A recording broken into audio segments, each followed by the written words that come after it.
Sister Strain here, coming to you live from the Blood in the Snow Film Festival red carpet, where we are going to interview some of these incredible filmmakers. We're going to find out more about the creative process and hear about some of the films that will be screening tonight.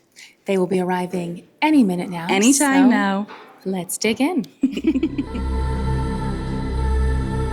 We are here with Griffin Cork. Griffin, could you tell us a little bit about the film you had screening in the festival? Yeah, we had a little short called Immortal Embrace. It follows the story of this young teenage girl discovering she's a vampire, got turned by her friends, figuring out how to tell her mom. Oh, the teenage dream. The teenage dream of becoming a vampire. I mean, I don't know. We all saw the vampire movies. I think we all went, ooh, God, vampire would be good. Yeah, dream come true. Wow. Watching that, I thought there's so many horrors of the teenage coming to age experience. Yeah. Yes. And then to add immortality to the mix. Does your film follow the romance angle of it, or does she enjoy this turn? Oh, yeah. So much so that she kind of offers to extend the immortality to the mom. Oh, okay. Right? So, which, that's not something you see a lot. through the generations, yeah. Right. I like spending so much time with you, Mom, that I want it to be forever. Yeah, Yes. and that's really sweet, isn't it? Yeah. Yeah, I mean, I don't know that I could say that every phase of my life I've felt that way. I would say towards my mum, but not teenagers. not teenagers now. Maybe, Yep. yeah. You know what's great? Let's right. do it. Let's extend the contract. Oh my God.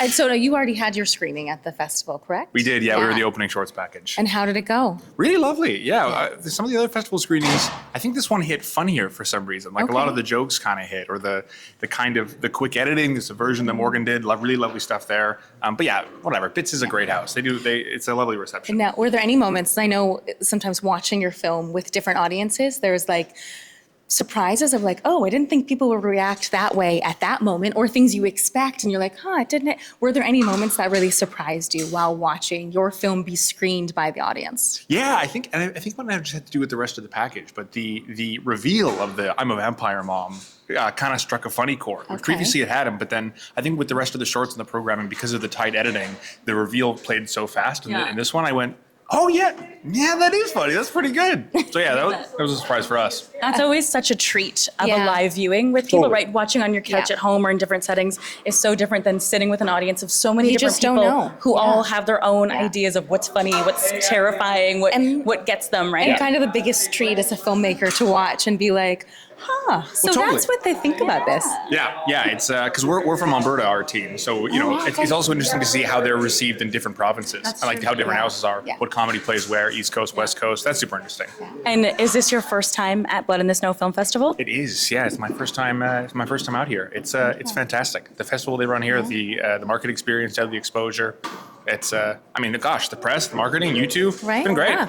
It's good stuff, all around good stuff. Always been one of our favorite festivals. That's why we're here. Totally. Yeah, absolutely. Yeah, we're very excited to be here. Yeah. Glad that you could come all the way from Alberta. Are you the only one on the team that was able to make it? No, my co-producer Monique Berry is here. I think she's at another interview or something right now. Oh, but yeah, okay. she's quite busy. Yeah. And she's kind of the only reason we're all here. So yeah, no, I mean, the whole team, Ramon, Monique, Dallas, Morgan, the cast, Arnolda, Marissa, you guys killed it. Thanks for doing it.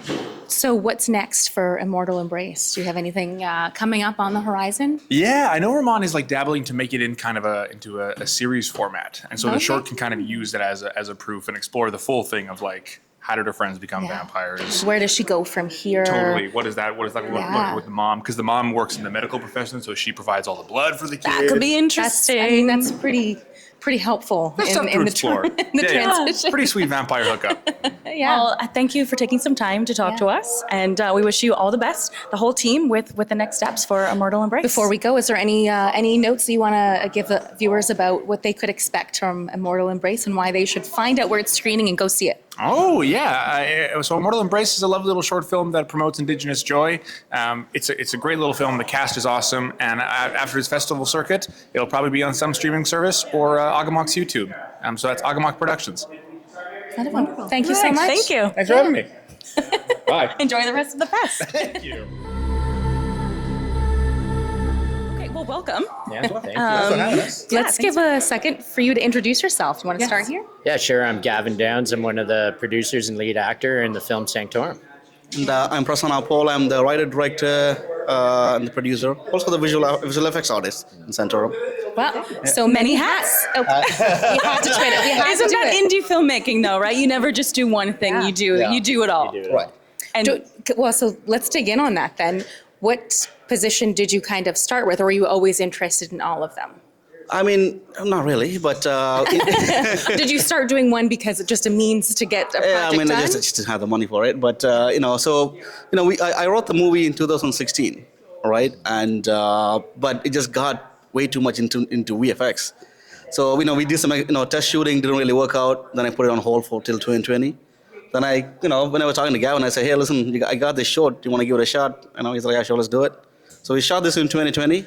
And then from there, it took us like 4 years to complete it, all the VFX and stuff. what, you had to learn some VFX? A lot. I did the first round of VFX, and it looked so bad. Then I told Gavin, hey, man. Wait a minute. And I said, Did it look that bad? The initial cuts, yeah. The team has professed it. I love the humility of this. so I said, listen, man, maybe let's just put this movie to the shelf and shoot something else. And then he's like, no, we got to keep at it. So I had to go and learn a lot of things, which is great. Yeah. And then we got it this far. I mean, Now you'll kudos. never have to take that long on a project again because you have all the skills. It'll be a Absolutely. breeze. Done it. Absolutely. You Yeah, did yeah. the training period, and kudos to you for sticking with it, because I mean, filmmaking is tough already, but then to learn new skill sets to add to your credentials as a team, that's awesome. So tell us about the film. What's the premise? Yeah. So I'll let Gavin speak to it. You want to get? Yeah, so it's centralized around a character called Deacon who lives in a post-apocalyptic world where the world fell to AI. And That's feeling a little. It's a little too real. Yeah, I mean, Yeah. we did it before AI was a thing. So Yeah. to see that happen, I'm like, oh shit. yeah. And Deacon's father happened to be one of the people who helped create the original AI with a partner of his who runs a company called Cathedral. And so basically now Deacon has lost everything, including his pregnant wife during the wars. So obviously his unborn child was a victim of that as well. So he lives in complete isolation in what is essentially a rundown garage that he's revamped because he's an engineer like his father was, and he scavenges the lands for any old technology he can find because he's creating a new form of AI that utilizes chemicals to basically induce emotion, because he found out or figured that was the reason why AI was so cold and calculated and thought wipe out humanity was because it didn't have emotion. So he's developing AI robots that have essentially have emotion and depth and caring for humanity.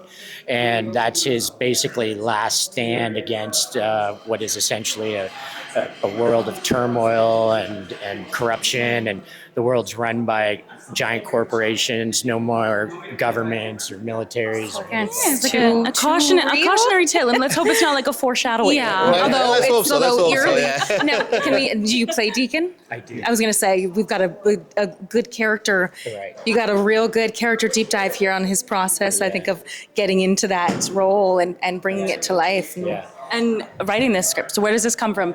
It's a mechatronics, Right. right? I mean, so I did engineering before, right? She was like, I bet he's like terrified of robots, but you must know. Yeah. Yeah, and I did engineering. I know I completed it because I've gotten into film, but my brother is a mechatronic engineer, right? And sometimes, I listen to this guy speak, and I'm like, what is this guy talking about? Right? Because like goes on his That sounds terrifying. Yeah. Then I thought one day he was just going on a rant. I'm like, this could make a great movie, right? Yeah. So I sort of. Did you find having a background in engineering, did you find that helped with like the special effects, kind of the process of the computer work? I think so because interesting enough, we learned a 3D program in engineering.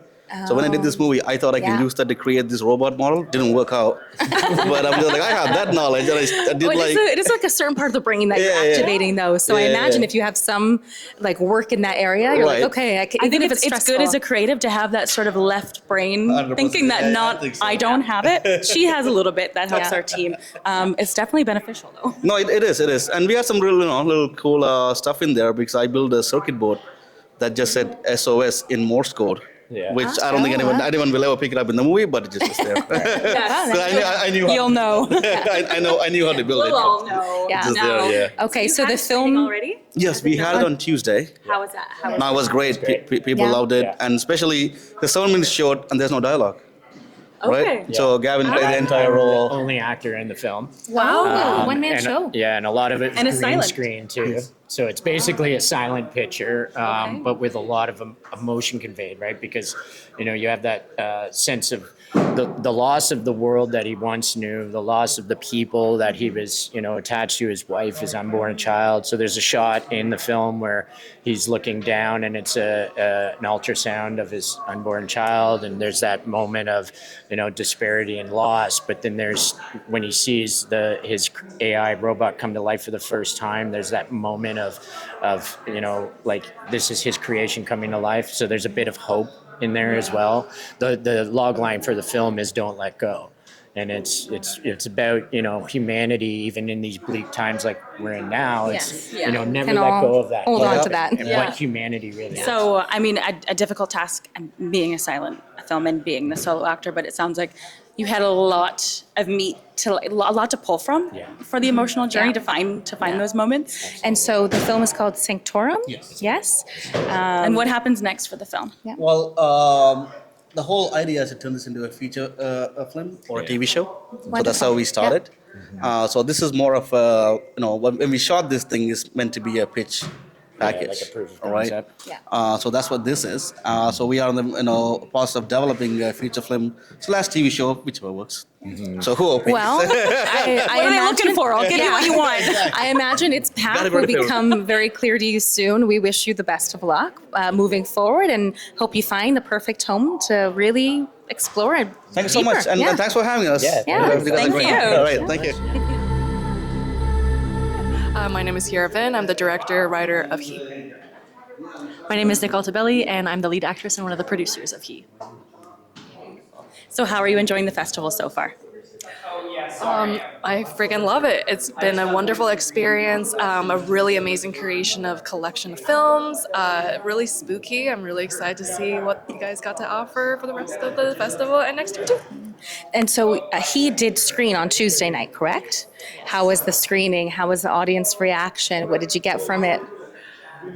Well, this is our third festival screening now, I think. Yeah, so it was interesting because every audience reacts to the film differently.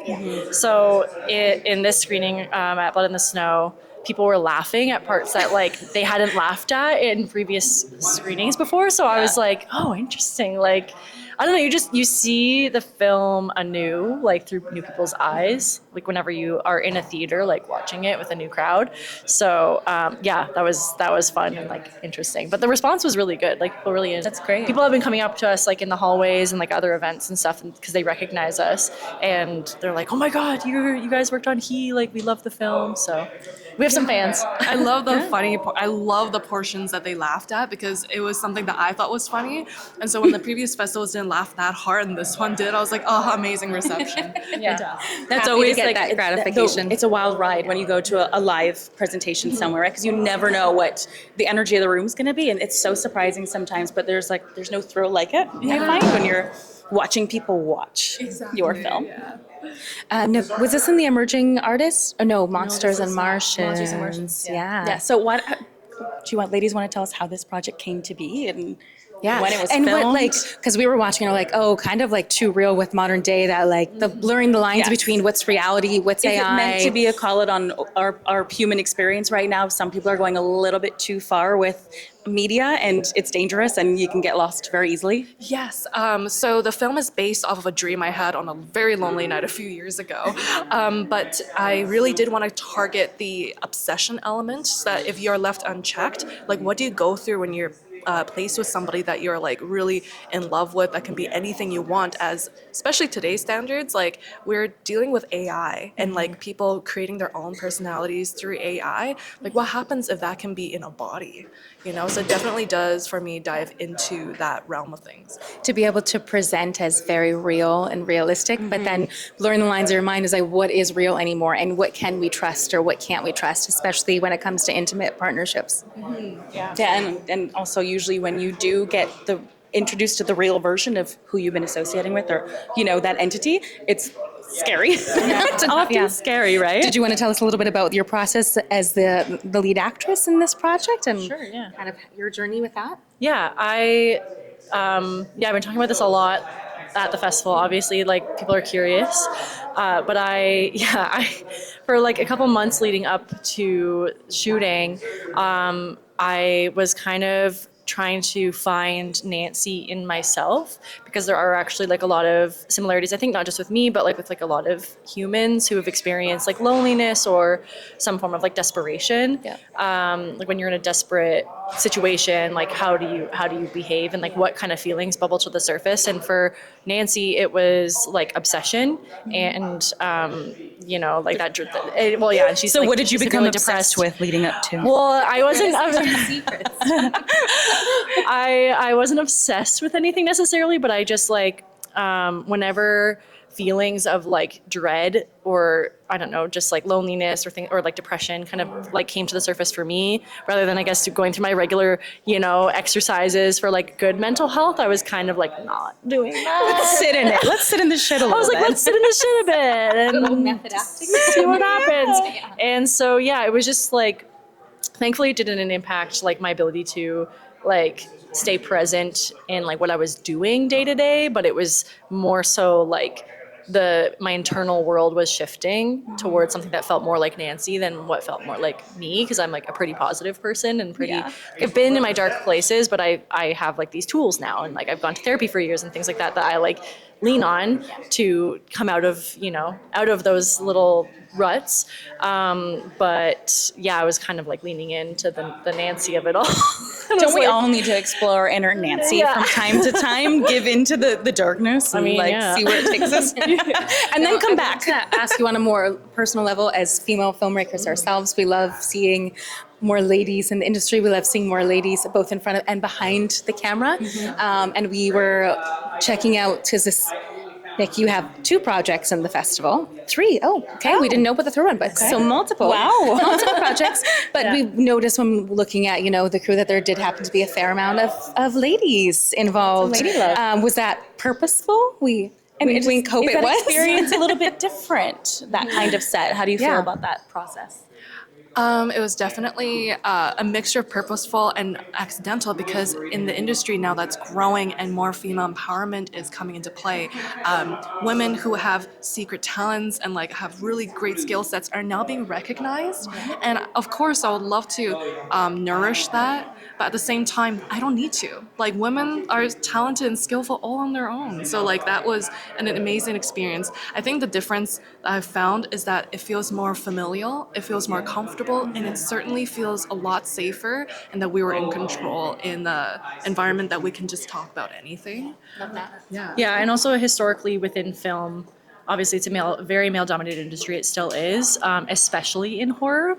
So, women and women's bodies are usually commodified, and everyone loves to see tits and blood on the screen, but no one wants to talk about the person attached to those The male gaze. tits. So it's very everything has been kind of catered to the male gaze historically, and like this film is so clearly made by women, because like the entity isn't even ever fully seen on screen also.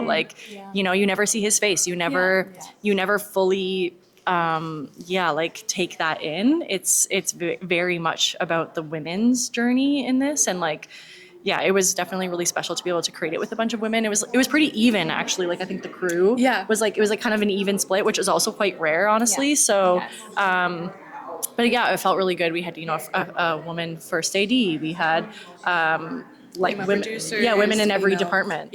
So I mean, I don't know if it's our bias as female filmmakers and feminists who really care about, changing the statistics or not, but I can feel it as a viewer. I can sense the feminine quality and that sort of like being on sets where there's more females. For me, it does have a different feel. You said like that familiarity. And I think just the eye that you're viewing, the lens that was being filmed through, that the audience kind of gets to enjoy the journey. It's very different. I feel like there's a woman behind this. Oh, absolutely. Well, do you want to talk about our premiere? What happened at our premiere? The people. Oh my god. So literally, I'm not gonna say which festival. It was an amazing festival that we went to. We had a really amazing circuit. Yeah. But I was in the audience, and the people right next to me were saying like, "Ugh, female film. Oh my god. And it was, They're like, of course, this was directed by a woman. yeah, of course it's directed by a woman, and it's like, oh, a woman producer, and And I'd like, like to say I'm surprised, but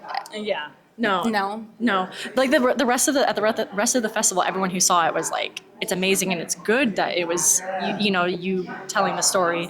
It's just like the whole thing about representation and like kind of what Hira said before is like women are talented and beautiful and amazing on their own, but it is important for us to have opportunities like at this festival and many others to display our work because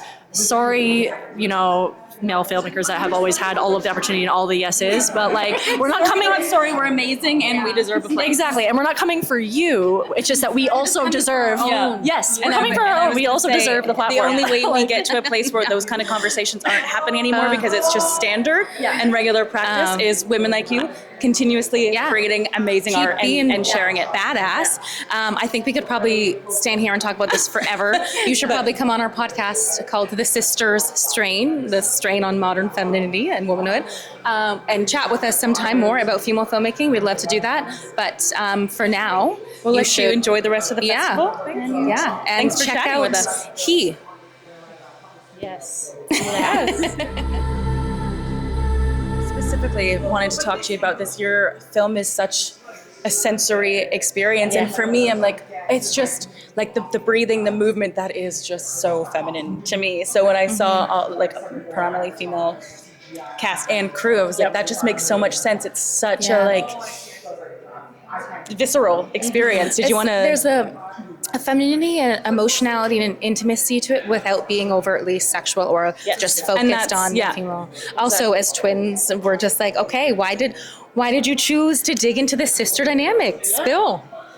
So yes, it's great that you both felt that because my whole goal was that I wanted people to live between like having like goosebumps and feeling turned on. When they watch it,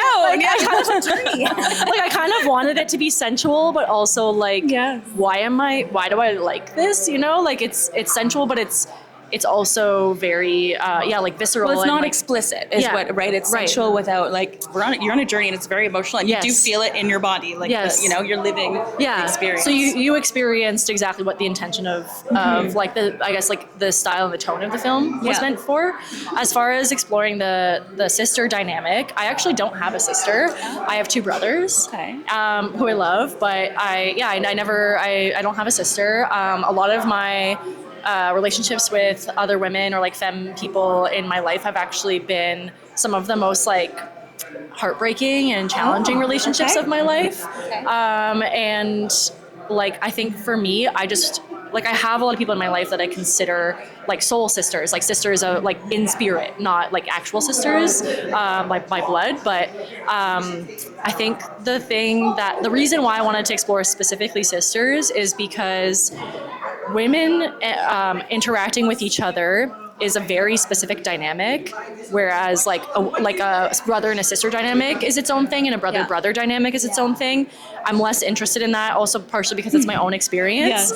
I was more interested in exploring something that was also inspired by my experience, but is like really specifically, as you know, what's not being said versus what's being said. And I was curious, as a director, that like visceral sensory experience, do you think that's like a quality you'll take into your projects over, like, is it just this fun, or do you feel like that is something that's just like, that's how you want to express? That you want to kind of explore more in your future projects? Yeah, I mean, it will be something that I explore more in my future projects. I have a particular interest in like body horror and like visceral experiences within film. I think that's how I like to connect to audiences, because film is a audio-visual medium, but I think when you can create something that like creates a feeling in your body, it's like connecting to an audience and like it's like another dimension. So I think it's definitely something I will explore in future projects. And it's not something I do in every project, because I have directed another short and a couple music videos, but those were more like fun and like poppy and like comedic, which also shows my personality. But on the other side of things within my like horror scope. A lady's got to have a well-rounded. Exactly. You know, So Speaking of that, so in this film you direct, but you also are one of the two lead actresses. How did you find the process of balancing behind the camera, in front of the camera? I know people have to question a lot. Personally, we do it, so I think, you know, if you're a badass, you can just I go feel be like a badass. the more I have on my plate, kind of the more honed in I am. And no one knows the script quite like I do if I'm in front of them behind the camera. But how did you how find was that? Yeah. it was definitely tricky. I think I trusted a lot of the collaborators I had on board with, you know, taking care of certain things that I wouldn't have. I made the decisions ahead of time so that I wouldn't have to make them on the day. And I was also really open to exploring things like in the moment of like, okay, well, this is all we can really do. Is this okay? I'd be like, I wasn't being like overly picky about certain things because I knew I wasn't going to be at the monitor, you know, the entire time. And then as far as acting, like one of the things for me of why I wanted to do it was because it wasn't necessarily because I was like, well, I know the character and no one else can do this. It was more like, yes, I know the character, but also I think that part of the experience of making this film for me was like dropping into that environment, dropping into like the dynamic. And I really wanted to experience that as well, because also in a contained setting like that, and especially on a short film, is when you get the opportunity to really do that as a filmmaker. Yes. I don't know that I would do that with like my first feature, for example. Like I probably will just bring on actors that I feel are like really strong and can handle the material I'm giving them, you know? And speaking from experience, I would say, you know what? It's a lot to do, to be both on a feature. It is a lot. Yeah, it's a lot. It's a lot. Yeah. So I don't know that I would ever, I don't know, like I never say never, but I don't know if I'm like super motivated to ever do it again. But it was a really cool experience for like the first thing that I ever directed, to also be able to act in it and co-write it as well. So I was like very involved in everything, especially like, you know, leading up, making those directorial decisions, and then like being on set and dropped in as the character. Well, you balanced the roles beautifully. It was a very powerful piece. Yeah, we really beautiful enjoyed work. watching it. Audiences can view it Saturday at the festival. Saturday, yeah. And it's called In Between. Yes. We weren't sure if it was like we pronounced it in between or in between. In between. Yeah, in between. So in between, one of her many projects in the festival. Yes. So a filmmaker to watch out for. Thanks for coming and chatting with us. So my name is Darcy. I was the producer and writer for Cherry on Top. And I'm Lulu. I was the director for Cherry on Top. So we had a chance to check out the film ahead of time. I know it's screening tonight. You must be excited to see the audience reaction. Is this the first place your film will be screening, the first festival? It's not the first. We premiered in Edinburgh as part of the Fringe Festival. Oh, wow. Yeah. How was that? It was a great experience, yeah. Yeah, I mean, this, All the hands can yeah. I mean, this screening is super special to us because obviously we're both like Torontonians and we made the film like in the city. So it's just really special to bring our friends and family in and like get to experience it here all together, so. So Love a Sister film and a sort of dark, very dark comedy. I was going to say, take us into digging into the worlds of religion versus sexuality, where the lines cross. So many layers here, a lot of Bring play. us into the world that you wanted to From create conception to creation, how was this conceived? I guess from the jump. So this project came about honestly during COVID, as you could probably see from the isolatory kind of vibes going on in the narrative. We were really just looking for a project that we could do with very minimal crew and with the COVID restrictions at the time. So we're really writing within those confines of like single location and like minimal crew, which I'm sure a lot of these projects in horror have to do. And during that time, we were thinking a lot about, there's like a lot of high school kids who are missing these very formative years of their lives and having to like figure out puberty, figure out girlhood on their own. And like, what does that kind of look like for them? It must be really awkward, really extreme, and really kind of tying our own experiences with that as well.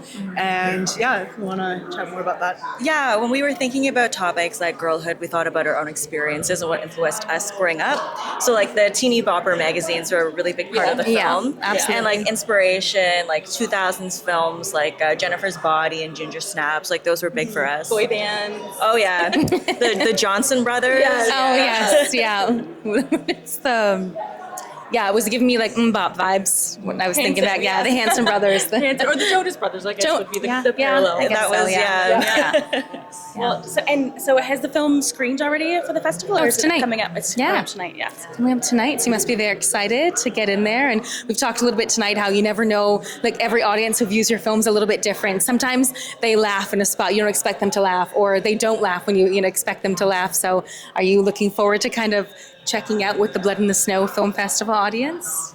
Yeah, I think it'll be really interesting. Like we talked about how this is kind of like a really good home for our film. It's, it sits in the genre category, and when we try to screen this, I feel like with the last festival that we were at, it was not like specifically for horror and for this kind of like cheeky kind of humor. And so I feel like the audience is like anticipating something different, whereas I feel like the crowd here probably aligns a bit more. They're looking for this. They know what they're in for. Yeah. And like we watched some films earlier this week, and it was just like, yeah, we've got a really similar sense of humor, and I think the audience here would really get it. I don't know how you feel. Yeah. Watching the different programs here, there's obviously a lot of different interpretations of horror. Ours definitely leans like camp, like very cheeky, and very like hyper feminine. Yeah. So maybe not necessarily how you would like stereotypically view horror. But yeah, we're excited to see how people react. We definitely have our own favorite segments of the film. Personally, I love like the BDSM kill montage, so I'm hoping we get a few giggles. Very unique, very original. Yes, yeah, Well, we I'm sure totally- you will. I hope you have a fantastic screening tonight, and thanks for chatting with us. Yeah. Thank you so much. My name is Alex Messier-Tramelstein. I'm the writer, director, and SFX makeup artist for Disease. Now, I gotta jump right in here because there was a part in the film that really made us want to like crawl out of our skin. I'm so sorry. You know what you're talking about. We won't say it because you have to watch it. But And then seeing in the credits that you did the special effects as well. Yes. Like, was that your first time doing it, or are you kind of like you wear a lot of hats? That's a lot. I do wear a lot of hats, yeah. I had been like learning SFX since like 2020. I kind of learned it as a skill during like the lockdown, thinking I would make my own movie. And I thought a director at the time had to do like literally every job, and that was their job. Sometimes you do. Yeah, and then I found out that like no, that's not the case. But I still learned makeup, and I really liked doing makeup. So kind of like when I got into a filmmaking class, I kind of already had the skills that I needed, and kind of it allowed me to be really creative with the kind of things I could do because I kind of had this skill set that helped me do things like more like zombie or more supernatural. And I imagine there was a fair amount of time put into the makeup for this because we're creating a zombie character, a zombie world. And so, we could see visually there was a lot of time and effort, I imagine, that went into turning your actors into that zombie kind of look. You want to tell us a little bit about that process? Yeah, sure. Thank you so much, by the way. Yeah, it was really fun. There were a lot of makeup tests. The final zombie look is not at all what I had in mind from the beginning. No? But I remember trying what I wanted to do on a makeup test, and it was just falling apart, and it did not look good at all. And I had like a week or so of just total panic of being like, oh no, maybe I have to completely scrap this movie because this is not working. And then I was kind of like, okay, well, that part didn't work, but that part did. Like the bruising part, which you'll kind of see just becomes the zombie look. That kind of, I was like, okay, that works. And I kind of just made that whole look. loved that it was a little bit more like subdued and like, not super in your face, like flesh falling off or anything like that. I thought it was really impactful, the simplicity of it. So I really appreciate it. Hey, thank you so much. That means a lot. Yeah. Well, we say simplicity, but then we said we both like had to look away from the screen and wanted to like crawl out of our skin because there is a very intimate bodily bodily undoing. There's a couple. You know what? There's a couple. There's a couple moments that you really got to see. I love that there's like multiple moments that for you. Yeah. That's awesome. Yeah, it was definitely a very full body experience for us when we were watching. And has your film screened already this week? Not at this festival, but I've been to other festivals where it has, but not this one yet. And did you get the reactions you thought from those moments we're speaking about? I did, yeah. There's one moment, I think the one you're thinking of, all I'll say is, Then yeah. someone just that's went, my bugaboo. Like, someone just went, oh, come on, like when it happened, and like, there's a lot of like, and you're like, yes, success. Yeah, exactly, yeah. It's so gratifying. And then I think at the very ending scene, which I think you're talking about, that one gets a lot of laughs and a lot of like, I don't know, are we supposed to be watching this? Like, yes, yeah. Yeah. Is it? Yeah, is that happening? Oh, yeah. And I think that's kind of what I want. I kind of imagined it like, do you know the Haunted Mansion ride at Disney? No. Okay, it's like a really fun ride, and like half of it is like more fun, and like half of it, the first half is more spooky and scary, and the other half is more fun. That's kind of how I wanted to structure my movie, where like the first half is a bit more like disturbing, and this, like the ending is kind of like the payoff for sitting through that is kind of this more funny moment of sadness. Well, it was a journey. Yeah, I think very well done. All the hats that you wore really came to life. Your passion really showed. So amazing execution. I think people who love horror gotta check it out. They're gonna get what they came for. Yeah. Awesome. That means so much to me. Thank you so much. Have a wonderful screening. Yeah. Thank you so much. And We said the name, right? Disease. Yeah. Disease is the name of the film. Look for it. Find it at a festival or whatever you can. Check them out on socials. I'm sure you promote the film. Yeah. Yeah, on Instagram. Hopefully, search up my name and you'll find me. Yeah. We'll be tagging all the filmmakers in the video, so you can go check them out and dig a little deeper into their work. Yeah, thank you so much. Thank you both so much. It was really awesome. Thank you so much. My name is Tammy Sazel. I'm the writer, director, and producer of Making Beauty, and this is my daughter and emotional support animal, Ronan. Hi, my name is Ronan, emotional support animal. And this is Horace. Horace is my muse, and he also stars in the film. Yes. Okay, so we need to know more about this film. Please give us a little rundown of. Sure. So, Making Beauty is a film about a young, gifted, artistic girl who tries to put beauty into the world through her art projects. And then she goes through a period of deep loss and change, and her projects and her creations start to take on an increasingly macabre twist. Does she create this? Yes. Yes, she does. Do they come to life? Oh. Do we have to watch the film to find out? I think so. I think that's a good idea. I think that it's more about transitioning from life to death is more of the theme. There's a bit of magic realism. There's a bit of puppetry. There's a bit of surrealism. Okay, we got all kinds of goodies in the film. I feel like I'm drawn to the concept of, like feminine creativity is so powerful. The ways it will trickle out and affect the world, and it based can on how be- you're feeling, what you're creating, and how that affects others is so powerful. And it can be so right. light and beautiful, but sometimes it can also be really dark And it all deep has a and place. guttural. And I think this film happens to showcase both of those things. I think it's a very dark, beautiful film. I'm very proud of my mama.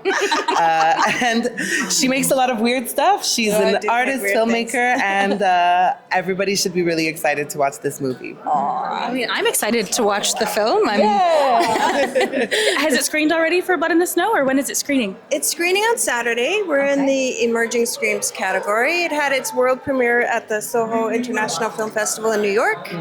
How was that? Fun. Yeah. Love me some New York. Was it received as you'd hoped? Was it a surprise? Yeah, we had some cheers in the audience. Yeah, it was really good. And we've been talking about it a couple times throughout our little interviews today about how, as a filmmaker, when you watch a film, you never quite know. Every audience is a little bit different, and sometimes there's moments that surprise you, and you're like, oh wow, they really didn't expect that. I didn't expect that. Were there any moments in the journey of watching your film with audiences where you've been surprised? Yeah, that's a really good point. Nothing that surprised me, because it depends where you are, because it also filmed in Charlottetown in a block with a bunch of very dramatic films. Okay. And was a different response. It was interesting. And if people get disturbed, I often ask them, would you be as disturbed if it was a little boy doing this? I think that's a great question. Yes. Yeah. I love that. I feel we could dive into that all day. Yeah, as very very avid feminist filmmakers, we could really unpack that with you. But maybe we'll have to explore that on a podcast conversation sometime. A little more of the female lens and digging into those topics and The those limitations themes and beating those barriers. breaking barriers. Changing, Yeah, absolutely. Well, we're super excited to check out the film. Everyone should check it out. Very nice to meet all three of you. Yes. Yes. And enjoy your evening and the screening and the rest of the festival. Awesome. Yeah. That's so great. much. Thank you so Thanks for much. chatting with us. Thank you. Stunning. Oh, Yes. Oh my goodness. Stop. Absolutely. Stop. Absolutely. Oh, and you got a friend. Oh, we've got the friend here with us. This film was such a fun watch. Let's start off with We very much introductions. So enjoyed please it. introduce who you are and what role you did in the film. My name is Dylan Pun. I was the writer-director of the film. Okay. My name is Sang Nguyen, and I was the producer of the film. Okay, so tell everyone watching what your film was about. Please take us into this Take us on a world that journey. you created. Shrimp fried rice is about a shrimp who fries rice. Da-da-da! And he's got a vendetta against a certain movie famous rat that shall not be named. Cannot be named. For legal reasons. Please don't sue us, Disney. This must have been a really fun project to make, and the whole time we were just like, how are they getting the creatures to move? There's multiple creatures beyond this shrimp in the film. How did you do it? Yeah. Can you reveal your secrets? How is that? Well, we would like to thank the main reason we were able to make this film is our puppeteer and like the builders of the puppets and our puppeteers, Tree Dragon Films, who did a lot of work to make this a reality, and they're kind of like the secret sauce that kind of made it all happen. Yeah. And Dylan can tell you a little bit more. Which about is so interesting because they're such like nuanced little movements, but they make such an impact with the realisticness of bringing the puppet to life. Yeah, no, there were two versions of the puppet. So the one you see on my head was used for our wide shots and things that weren't as nuanced. Yeah. But we have a version of the puppet that's 2 times as big, and that was a hand puppet. So that allowed for the more articulated movements and stuff like that. And we just had such great puppeteers that really brought it to life. Sounds like you had an incredible team. Has Shrimp Fried Rice screened at any other festivals yet, or is this the first one? Dylan won Best Screenplay at Fantasia. Just before. Congratulations. Thank you, That's thank you. awesome. Amazing.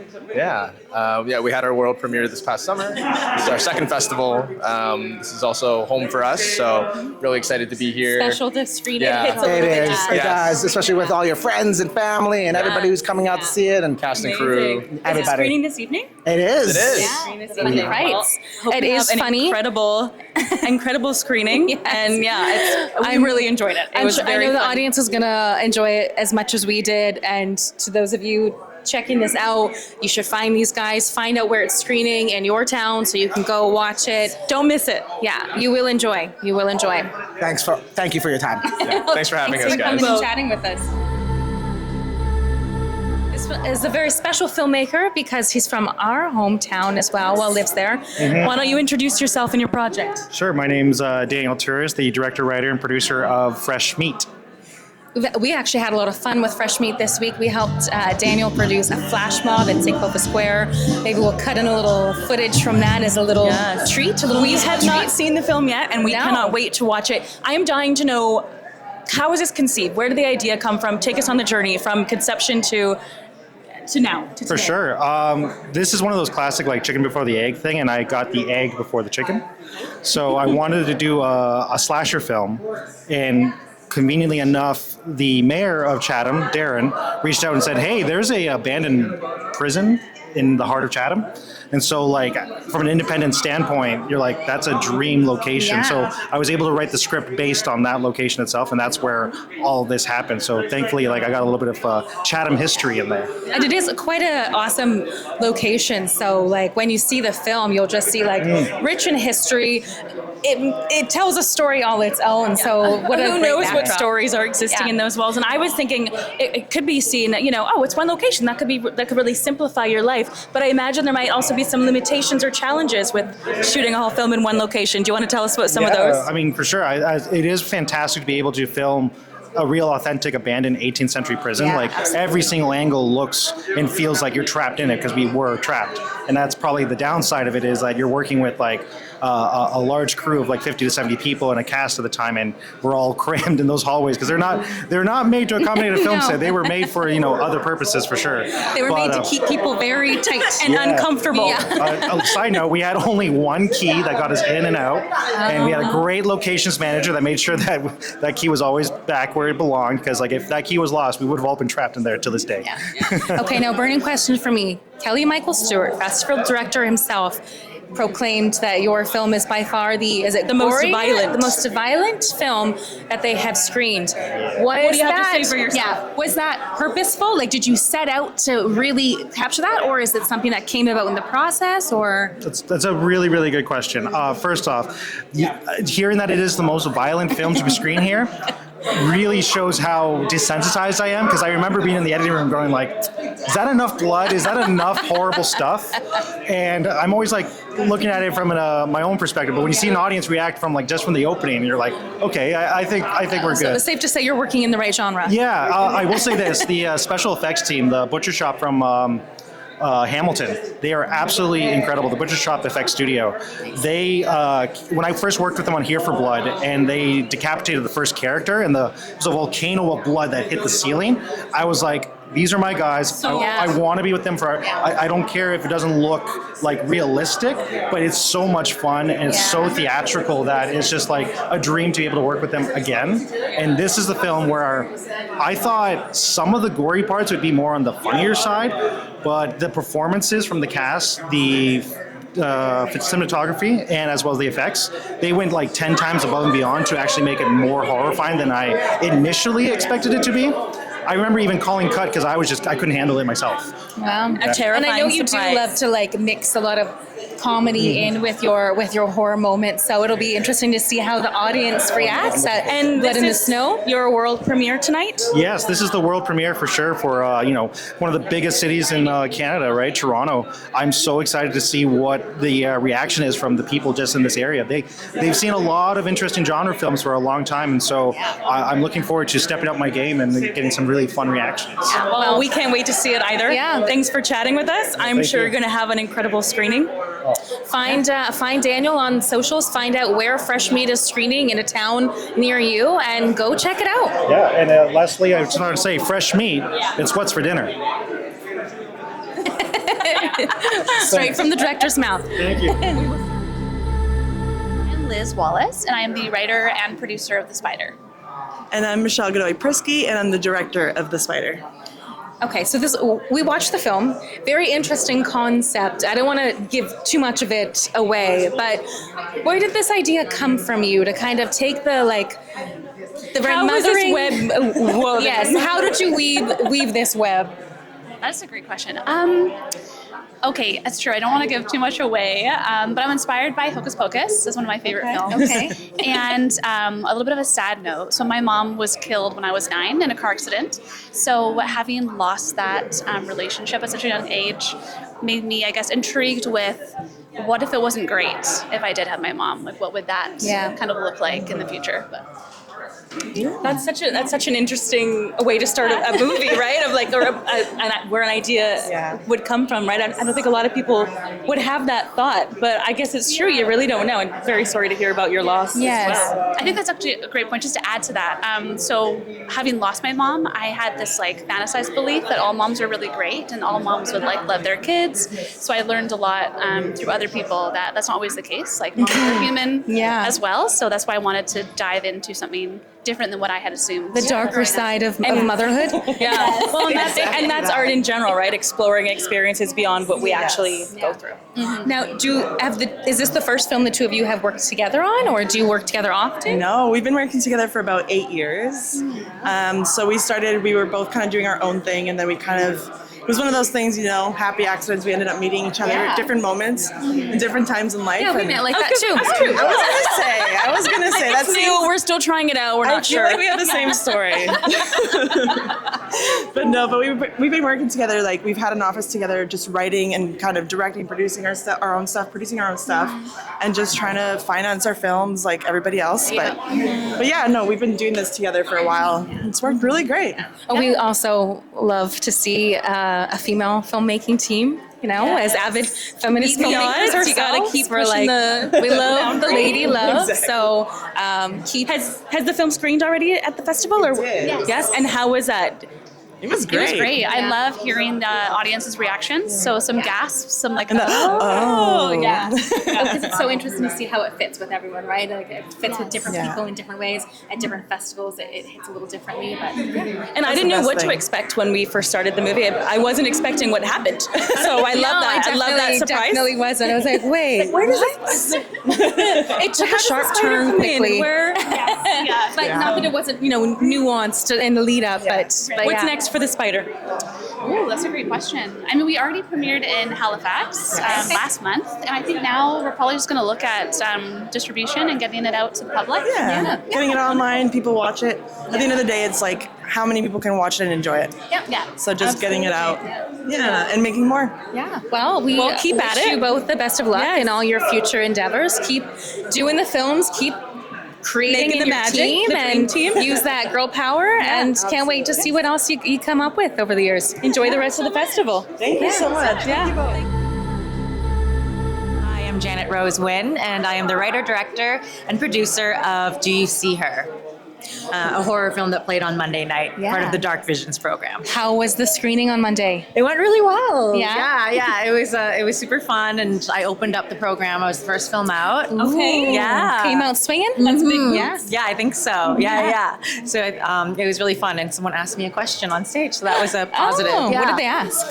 The inspiration behind it, because it's about a woman who wears glasses, and every time she takes her glasses down, she sees this terrifying vision. Yeah. And she was the person who asked me the question, wears glasses, and was like, how do you know my deepest fear? Oh my God. Yeah. I was going to ask as the writer, like, do you have experience with glasses? Is that where it came from? Is your irrational fear in life? Or like, It is.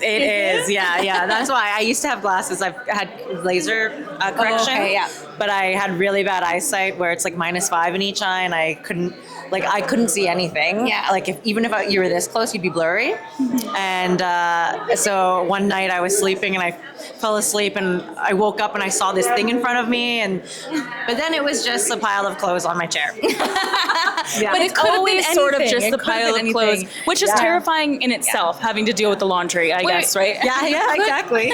You could look at it in the way, though, like if you can't see as well, you likely wouldn't even know if you were being haunted, per se. Exactly. That could be a blessing in disguise. Yeah, that's So true. What's better, the beast you know or the unknown? I don't know. I think the beast you know. I think so too. Yeah. I think The one I'd you can rather see. know.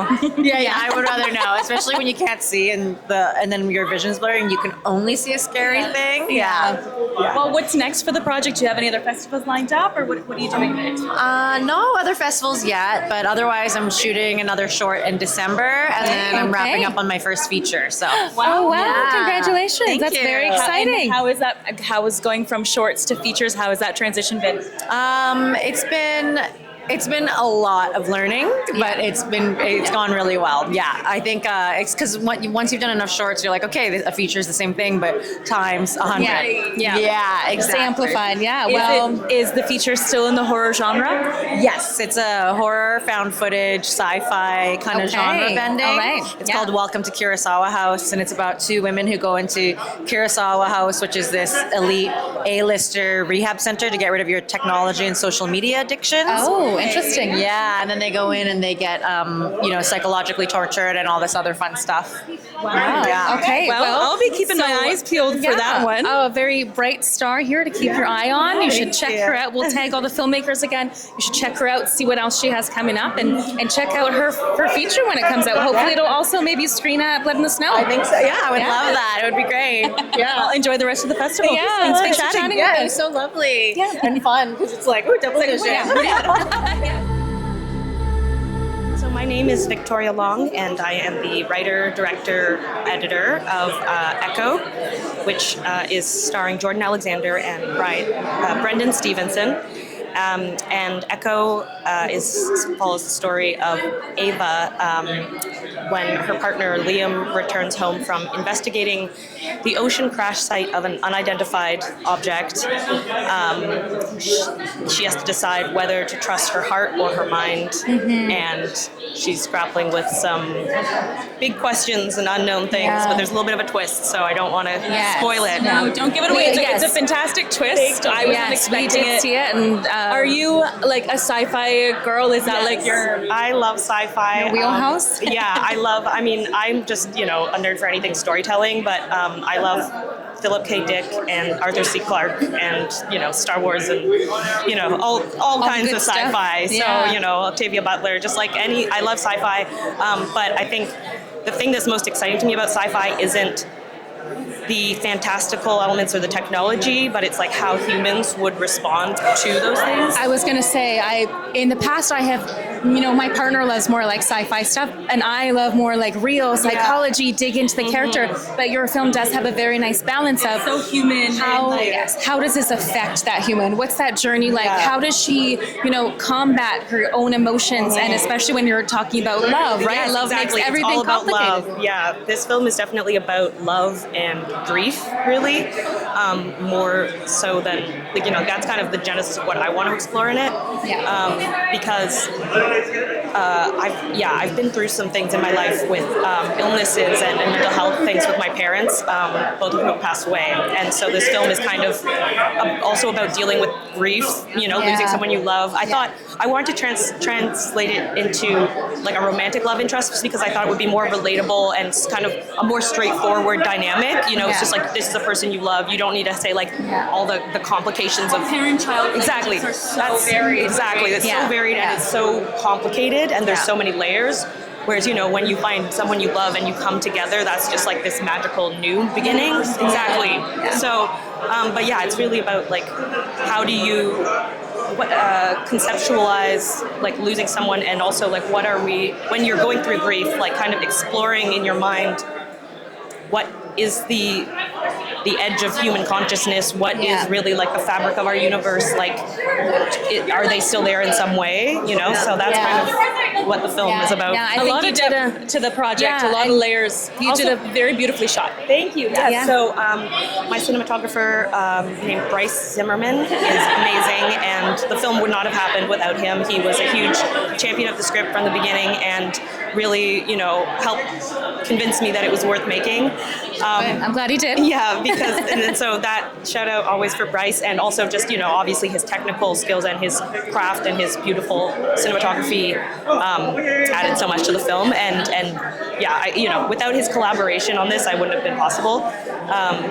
As well as Houston Bone, who is also a great director, and his film Son of Sarah premiered earlier in the festival, and he was also a producer along with Kelly Powley and John Shafter. So they were all really integral in terms of, as you guys know, as filmmakers. It takes the team. It takes the whole team and everyone coming together. An awesome team coming together. You did a beautiful job, really digging into the depth of the human connection and still giving viewers what they want in that sci-fi genre. So thank you. Should check out her film.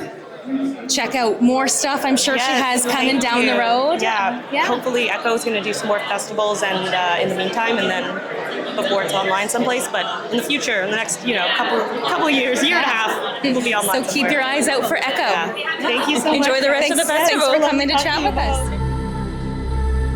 We are joined here with Mike Kosh, the filmmaker of Donations. Yes. That's me. Hello. Do you want to tell us a little bit about your film? Yes, well, we all came together. We are an ACTRA co-op. We all kind of found each other while we were trying to find other ways to... actually, we were all already trying to find other ways to make our own work, but we really wanted to give this ACTRA co-op program a try, and so January of last year we got together and made our first co-op a reality. So this is your first film then? It's mine as a first-time producer. Okay. But for the others, we're all experienced in other parts of the industry. So for some people, it was their first time doing music or what have you. Because you did sound on the other hat. You did sound as well. I correct? did sound as well. Yeah. That was, I didn't initially volunteer to do sound. It was just like, hey, wait a minute, we need sound. Someone's got to do it. Sometimes it's just a means to an end. It's got to get done, so I got to learn it. I got to figure it out. Yeah, well, I already do a lot of audio work on my own, so it's just like, oh yeah, I can do sound, no problem. Yeah. So I did the opening sequence where we have like all the radio stations, or podcasts, because radio stations, they don't happen anymore. Where these are all going back and forth, detailing the fall of the world and the Sanguis Mobile commercials. But it's actually a very topically relevant storyline of how much do we give of ourselves to our technology and our social media. I was going to say I love the film, but I feel like, can you tell us the premise for anyone who hasn't seen it yet, what the film is about? So for the premise of the film, for those who have not seen it, there is a fellow who recently lost his girlfriend. She dumped him by the subtext. Who knows why?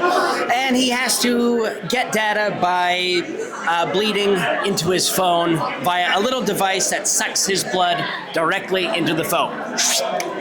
And so, as you can imagine, it's a bit of a commentary on our social media culture and how much of himself is he willing to give up just to look at his ex-girlfriend's new fiance and hate him. To Insta-stop. It's like, how often do we find ourselves in these tunnels on Instagram and social media and we're like, oh shoot, I just gave like an hour of my time to this feed of watching other people's lives, right? How much time and energy do you invest at looking at other people's lives and examining the photos and the little square of someone's existence? I thought it was a very, very clever concept, very well done. Oh, thank you. Yeah, I was really happy with the way it turned out. Like, don't get me wrong, I had high expectations. But they were met, and it's so fun when you see this project that you've all been working on from this concept as our lead, TJ McDonald. He was also the writer and conceiver of the project. And so you screened Monday night. Monday night. How did the screening go? It was excellent. Really happy with it. We were slotted in with a lot of excellent short films. I had a really good time.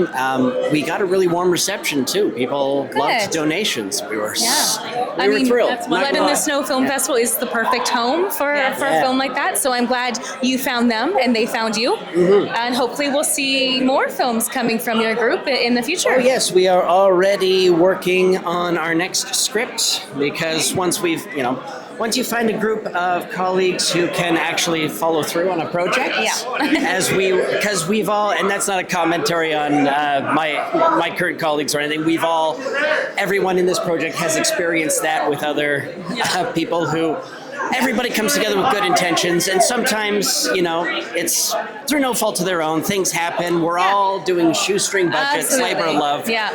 But it's wonderful when you can actually complete something. When you find those teams, you hold on to them for dear life, and that is how the magic is made, right? Sounds like you've got a really good thing going.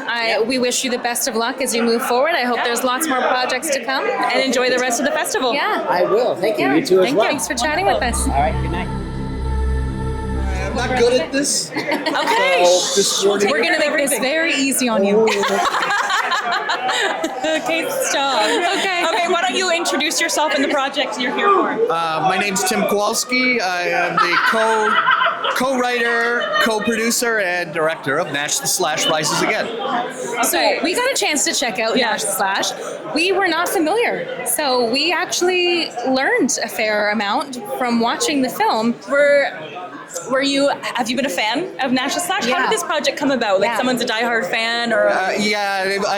The seed was planted early when I was very young. Actually, at my first job out of high school, I ran a printing press, and there was this older gent at the next press over from me. And one day I was working on my press with my headphones on, and I feel a tap on my shoulder. And it's John, the older gent at the next press over. And he said, "You ever heard of Nash the Slash?" I was like, yeah, I saw him on TV and I thought he was really cool. I liked his spooky getup and all that. And he says, yeah, I played on his first record. And he told me the story about him living in a movie theater, had like a recording studio in his apartment, and looking like Elton John without the bandages. So part of me was like, okay, you're pulling my leg. And the other part of me is like, that's fascinating if it's true. So after Nash had died, I dove headfirst into his backstory, confirmed all those things that were told to me. And I thought, maybe this is a movie. There's a film there. And I think we love a documentary, so I love any opportunity to learn. Do you do a lot of documentaries, or you do a lot of genre work, or how did those two things? Oh, this is my first feature. Is it? Oh, Yeah. Good for you. And there's I got a good team. I can't take all the credit for it. I mean, we have Colin Brenton, who's a veteran filmmaker in Canada, and my editor Kevin Byrne has been indispensable in shaping the story and making it a cohesive work. I love I was, so curious when we were watching it, like how long the process to bring this to life was, because it did seem so well researched of a lot of people who had influence or impact in his life in various different ways. Well, and also a ton of found footage, like searching the web and finding all of that content. I imagine was no It easy was feat. beyond the web. I mean, we had to actually go to archivists at broadcast, studios and broadcasters and all that, and dig into the vaults. There's a lot of stuff that's in the film that we're very proud to actually have in the film. Pretty incredible. Well, and I think it also brought to life a lot of artists, or a lot of artists from the past, or a lot of work from the past to kind of resurface it and bring it to life and wrap it into this story too, which is kind of a cool way to, Well, that was kind of the idea behind it, because when we started this project, Nash was his star was, it's already faded for a while, and he was starting to become a distant memory. Sorry, Nash. I might have disturbed. What did you say? What did I say? Disturbed him. Yeah. Anyways, I thought it'd be really good to kind of bring his name back into the spotlight, and like maybe give his art a second wind or whatever. You definitely did. Like I said, we'd never heard of him before, and I'm like, who is this man? This is so, and Canadian too, right? That's extra. Well, that's the thing that really attracted me to him, is that he was Canadian. The story's Canadian, but his music and his whole, I wouldn't say shtick, but his artistic vision, very not Canadian. Not in a typical sense. Definitely pushing boundaries and breaking barriers of doing something that no one else was really doing at a time, like stepping out on a limb. So the film is screening tomorrow night? It is screening tomorrow night. Is it the world premiere for the film? No, actually, we had the world premiere in London, England, a week and a half, 2 weeks ago. Oh, wow. That went really well. Unfortunately, we couldn't go. That's a bit of travel. Yeah, it was a bit, it's an indie film. Like, come on, at the end of the day.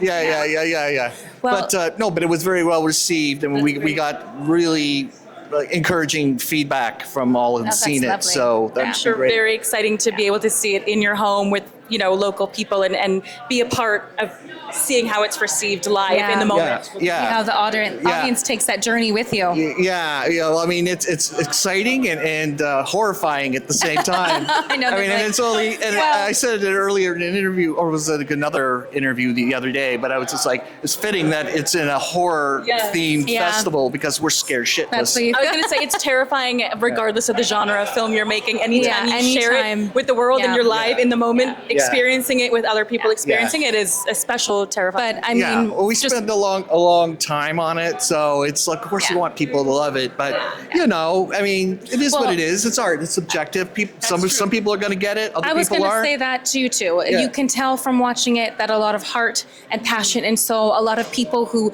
love music, who love Toronto, who love the culture, and who loved him, came together to be a part of it, and you can feel that presence in there. So it definitely will be well received. Yeah, no, for the most part, we had no problems getting people to say yes to interviews. Anyone who knew him, they were like, what time, what place, I'll be there, what should I wear? So That's so awesome. it's been really great. Well, it was such a unique experience to watch a sort of horror documentary. It's kind of a first for me, and to learn about a Canadian legend was great. So I hope you have lots and lots more showings, and Saturday goes amazing, and everyone should look out for this project for an experience unlike any other, I'd say, this film. Oh, well, then I guess we did our job. Yeah. Well, thanks for chatting with All me. right. Yeah, All right, thanks thank for you. coming out. Okay. Bye. Enjoy the rest of the festival. Okay. See ya. Here we are with the man of the hour, Kelly Michael Stewart, festival director for Blood in the Snow Film Festival. And creator, the individual who has brought this beautiful thing to life. How many years running are we now, We're Kelly? at 14. Oh my I know, gosh. isn't that incredible? And this is the 4th year at the Isabel Bader Theatre. It's beautiful, our university campus, and we're having a wonderful time. And it's day 4 of the festival of 6, and I'm just absolutely having a fantastic time. It just keeps growing and getting bigger and better every year. Mm-hmm. And we felt so lucky to be here and be able to have like personal one-on-one conversation with some of the really talented But filmmakers all of the tonight. filmmakers, just what you hear from them is what a great festival. Blood in the Snow is so supportive, so many activities going on, so engaging. So many They feel- opportunities for the filmmakers. Yeah. Yeah, truly one of a kind. Yeah, and I'm so thrilled to have you both here supporting these filmmakers, and they really enjoy getting the press like this and attention. And it's wonderful. We've had a wonderful week of industry panels, and we had a development lab that just wrapped up yesterday, and we're really proud of what we created. I think it's really important with everything going on that we really support Canadian cinema and celebrate our own, and I think we've accomplished that. Absolutely. Yeah, we've seen the film festival grow over the years, just become such an amazing and expansive part of Toronto culture, of Canadian cinema, of the genre. We're so glad to be back. Yes, absolutely. Yeah, back in action. Can't wait to keep seeing how it continues to grow and develop. It feels like blood and snow now that you're here. So I know, right? Yeah, I know, it's real. It's a reunion. It feels real. Yeah. We're united, and it feels so good. If you're a filmmaker out there, you should submit your films to Blood in the Snow Film Festival. Regardless if you're a filmmaker, you should come out. You should take part. Absolutely. You should be a part of. Listen to the panels. Come out to the screenings and really see what we got to offer. And this man knows how to throw a festival. It's a party. On that note, let's go watch some films and party.